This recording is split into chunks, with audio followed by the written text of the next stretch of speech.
In the last episode, we configured the Launchpad and integrated our deployed application into a space so that our users can see all the necessary applications immediately upon system login. After deployment, we adopted the basic configuration of the tile and didn't pay any further attention to the details. Therefore, in this episode, we will take a closer look at the configuration options.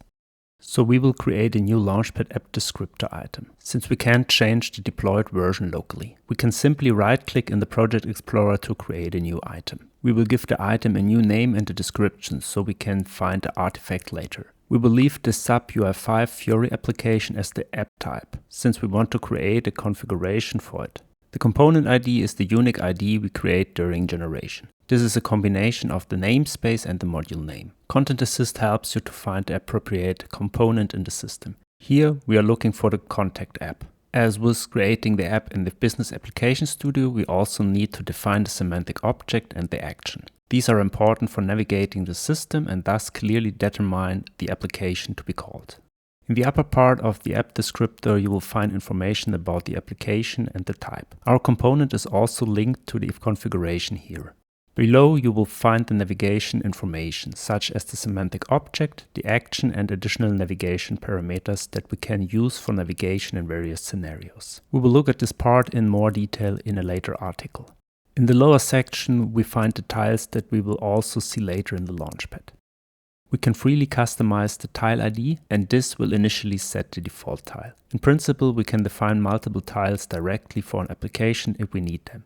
We will set the tile to dynamic because we want to see the number of contacts on the tile later. This will activate another section in the configuration in the lower section. The tile and subtitle have already been pulled from the app and pre-populated. Since we have already stored the information, we will find it here again.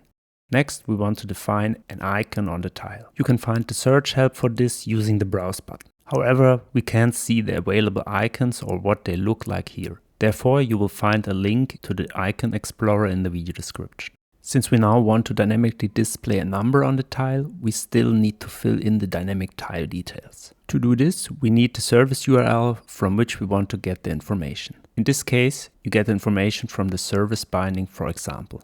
Then we specify the entity from the service that we want to count and append count. This means the service only returns the number of records for the entity. Then we define the unit that should appear under the number so that the user knows what it represents.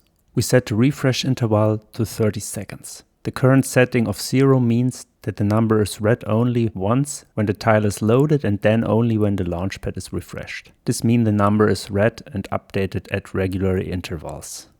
Now we want to replace the configuration of the current IAM app. To do this, we open the app again and replace the app descriptor item. The system asks us whether we also want to clean up the service and the authorization. We confirm this with yes. After applying the new configuration, we click the Publish Locally button to publish the configuration in the system. This completes the ABAP Development Tools section and we can switch to the Launchpad. Since we haven't updated the Launchpad yet, we still find the old tile configuration here.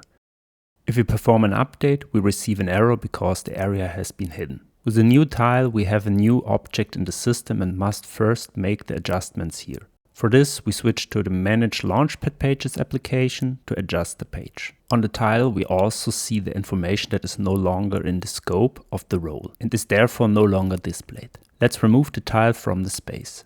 The new app is already suggested via the side menu. This time we will adopt it as a white tile, as this is an important application for us and we want it to have a bit more space in the Launchpad. After the adaptation, the icon and number will be displayed as a preview. Now let's save the setting.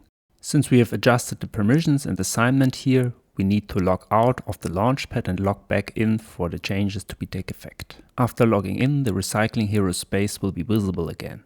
If we switch to the space, we will see our new tile and the number of entries will be loaded. The unit will also be displayed below the tile. When we open the tile, the 5 entries are now displayed. Today's episode was about the app descriptor item, how we can use it to further customize our tile in the Launchpad. We created a dynamic tile, integrated it into the Launchpad and finally checked that it continues to function properly. Next time we will look at the important topic of permissions. So thank you for watching and see you next time.